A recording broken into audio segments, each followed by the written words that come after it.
Hello and welcome to the inspiring interview.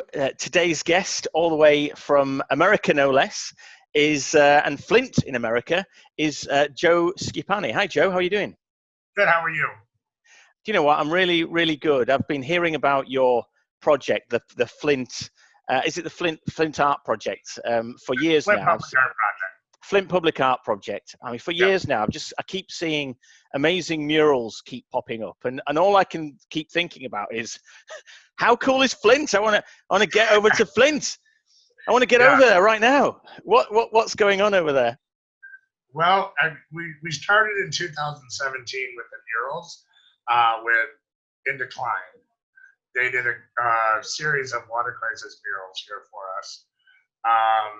And that led us into Vino Rivero, which came here that same year. And then we did a few miscellaneous murals in 2018. And then the end of 2018, we had Megs, Nomad, and Freddie Diaz, Charlie Boydie, Kevin Scraps, which is a local artist, and Vino, all come together one weekend and we wrapped the whole building. So that was a fun experience that weekend.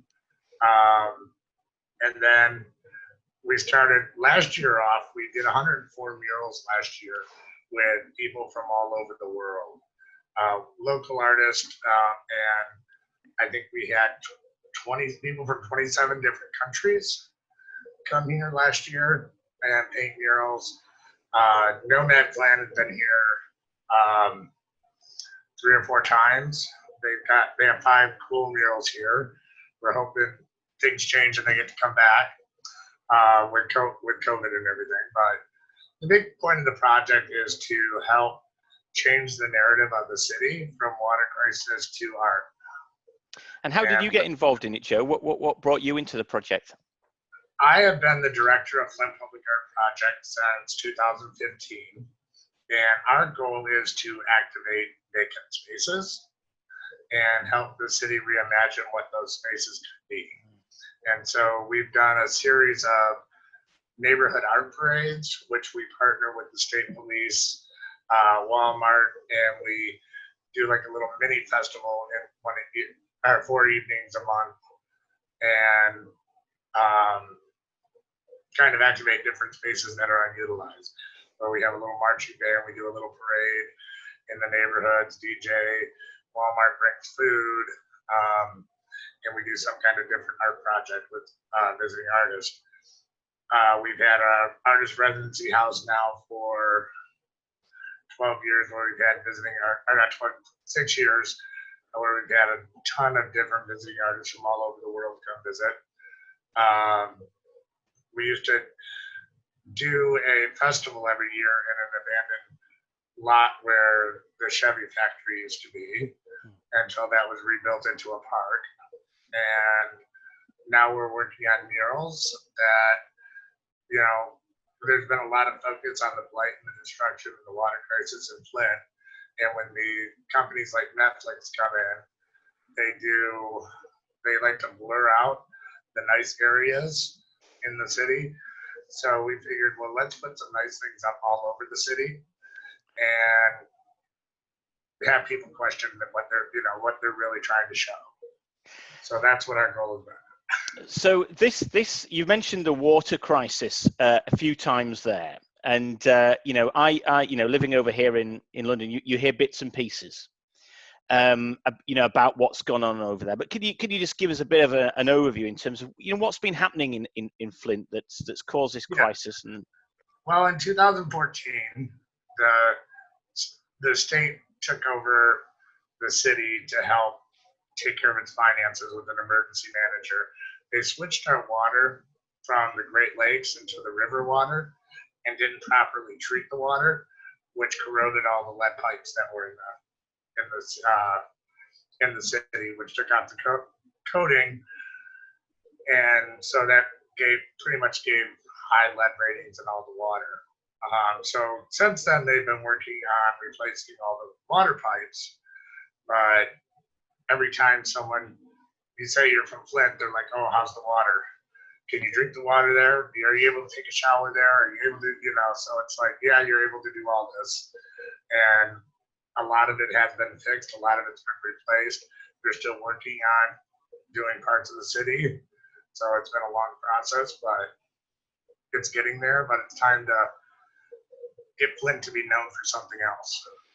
So it sort of gave a bit of a hit, really, to, would you say, the reputation of Flint and the whole water thing. And now the street art is, using public art to really just relaunch, reimagine. You used the word reimagine, actually. I think you used that word.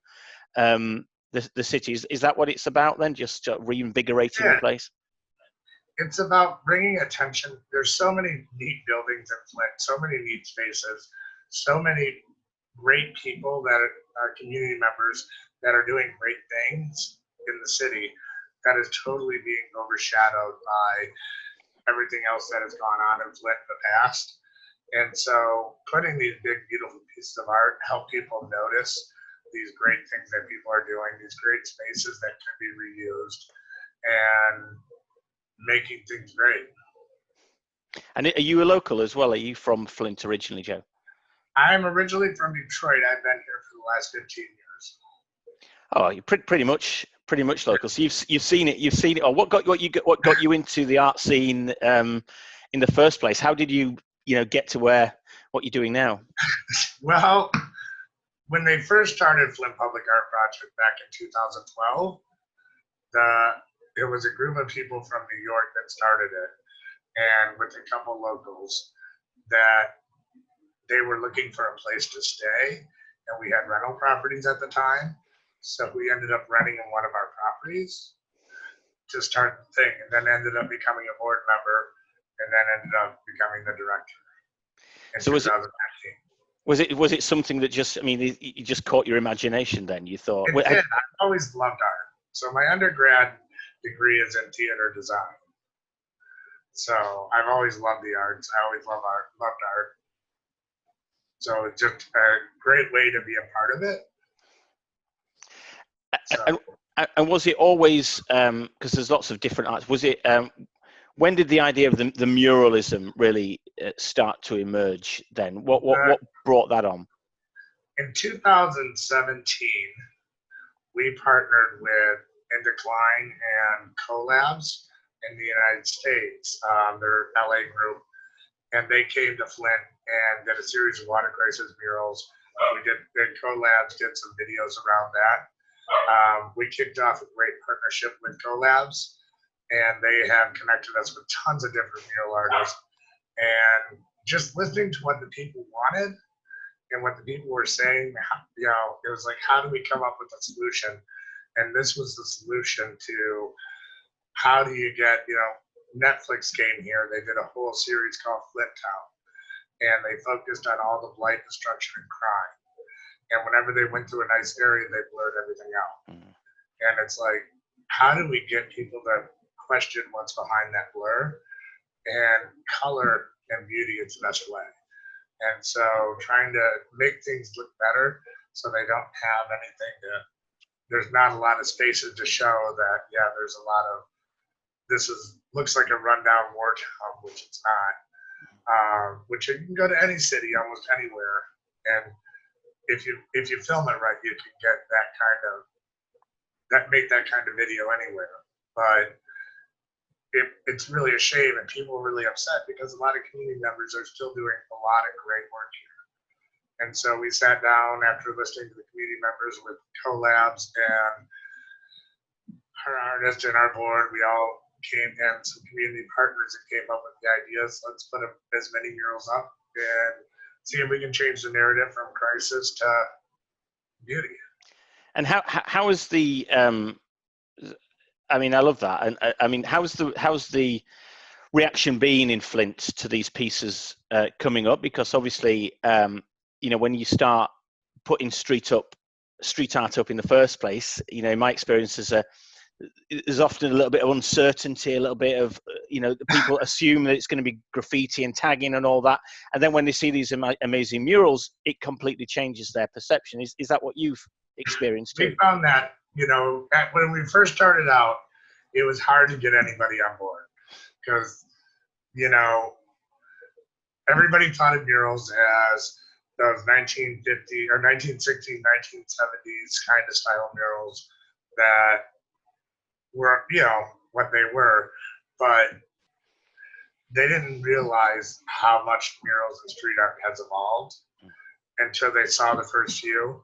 Once the real first set of three came up, I've had people, I want a mural, I want one, I want one, I want one. It was like I'm still working on the list from last year to cover the walls that people have asked me to do. You know, that's a nice problem to have. Yeah. What were the first three that went up then that helped change those perceptions and get it going? Probably the first floor. Nomad Clan. We had one by let's see, Slim Savant from Barcelona. We had Seva Center from Argentina and Simo Vivar from Argentina. Those are the ones that when those came up, everybody just started seeing all that. Oh, so these are the real sort of catalysts early on. It's important, isn't it, to get some names like that, get them up, and then that, I suppose it becomes a bit of a cycle, doesn't it? You know, people see the likes of the Nomad Clan painting in Flint and think, you know, I want to be a part of that. Right. And you know, I love Nomad Clan. They've been here several times, and we joke around that this is their home away from home, and you know, they're such a great duo, and they've worked so great. We love having them here. Yeah, I could gush all day about the Nomad Clan. You know, absolutely there with you. I've got a piece up there actually. That's Nomad Clan. That's okay. A little extra thing. You've got one I can see as well. You just got behind one you. there, and then another one up there. Oh yes, no, I can see. Yes. Yeah, two more in the other room. Hey, that's not bad. That's a good collection. Yeah, and you're saying that they've. I mean, we know them quite well over here. Obviously, the Nomad Clan. Yeah. They are from the north of England. Yep. It's also where I'm from. The glorious north is what we call it. And and you know, gosh, I mean, some of the quality of their stuff is just out of this world, isn't it? Out of this world. And they're such amazing people too. Yeah, their personalities are great.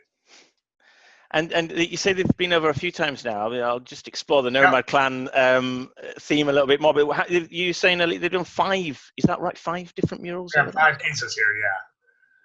And the last one they did, not the last one, but the one before that, it was Joy's birthday. When she was here that weekend, she wanted something cool to paint, and so she got to do a mural on the inside of an abandoned church in the altar, which is the Enchopi mural. So that was a really fun experience. That's the one that I always, you know, when I think of the Flint Project, Public Art Project, I think of that piece because it's wow, isn't it? It's like so wow. I know. I mean, I suppose the you know, when it goes to finding the walls, obviously you've got a bit of a list. You know, people are wanting walls. But do you actively go out and find spots as well? You might think somewhere like that church, that abandoned church, for example, and think, actually, you know what, I'm going to do that. Well, curating has been fun because I try to find artists. So when someone says I have a wall, and sometimes they say I want this kind of theme. So I try to find an artist that's good with that theme and still gives them the creative freedom that they usually like, that they want, but also gives the business owner what they want. And so to make it match those up, and sometimes they're just like, okay, I don't really have a wall that this is going to go in, so I need to find a wall. You know, the list doesn't match what the art is going to be, so I go out and find a wall for that person. So it's a puzzle, and you know, I always joke around that, you know, since no one gave me a gallery, I took the whole city, and so So why not, right? Absolutely. I mean, and I think people underestimate just how important that curation is. I mean, if you're going to go into a town, a city like Flint, and you're going to engage the public in terms of good quality public art, then placement of the work becomes really, really important. The quality, does it suit the area that it's particularly in? Does it maybe pay homage to certain things that are in that area? There's a whole bunch of things you've got to think about, isn't there, before you even think about doing that? Well, yeah, because you got to make, it's like, who's going to see this mural? I want to make sure they're family friendly. I don't want a kid to come up. But I want the murals to reflect the community also. So if you're doing people, I want to make sure we're using the same diversity that's in the city. So a kid can go to a mural and say, that looks like that could be me, or that's what my family looks like, and not say, okay, there's a white family, there's another white group, or another. So it's like making that mix of Hispanic, African American, white, Asian, having a great mix of people and population when we're doing portraits, and trying to keep the mix of faces diverse also. So we have a good, so it reflects our community and stuff that goes up to try to reflect our community and the area they're in. And do you feel that a number of the pieces have become, I mean, how have they been welcomed into the community? Have they become part of the sort of fabric of the community now? Are they meeting places and things like that? Is that what's started to happen? Well, it's really cool because I see a lot of people who use them as their senior pictures, or in front of the wedding pictures, or I don't know, people have been going on tours. Right now we're working on adding technology to all the murals. Mm-hmm. So each mural is getting a plaque, and this is kind of a simple plaque, but we're using the Pixel Sticks app. Yep. And so when you download it, you can come up and you can get a map of all the murals in Flint. Oh, fantastic. And then when you press on them, you can view the information on the artist, links to their website, and social media. And so we're trying to add that later on to it also. So people can really have a gallery experience to it. So that's been fun. We've done a few. This week last week we did this vote campaign with this stencil artist, where we put up 10 shadow figures that were holding a sign saying vote, and it had the Pixel Stick chips in it that you can tap on it, and it will take you to the online register to register to vote. So we've done some really cool things. We did a pride theme last month, and trying to do some little out of the box things also. So do you work with the local council and the sort of city? Is it a council over there? I think in order to sort of maybe say work with public education campaigns like that, and see how you might be able to incorporate public messaging with street art. Is that the sort of thing you do as well? Yeah. Well, we work with different foundations and different community organizations. So there's not really like a council that would guide it, but we have different committees in different areas of the city that help us make some of these decisions. Mm-hmm. And just, I mean, for the future of Flint, is this a sustainable way to regenerate communities? Do you think is this a sort of model that you could pick up and sort of put into other towns? And I think so. I mean, one of the things that I look at with street art is when you look at gallery art also, there's a lot of barriers for that entry there. A person may feel like they're not the right, this isn't a safe space for Black people. It isn't, I don't have the right clothes, or I'm not educated enough to go in and look at a big gallery. There's a lot of reasons to feel intimidated to go into a big gallery or museum space. and trying to give that gallery effect here in Flint, where people can go to look at a mural, learn about an artist, kind of figure out how to look at art outside with nobody following them, nobody around asking them if they understand this or anything like that.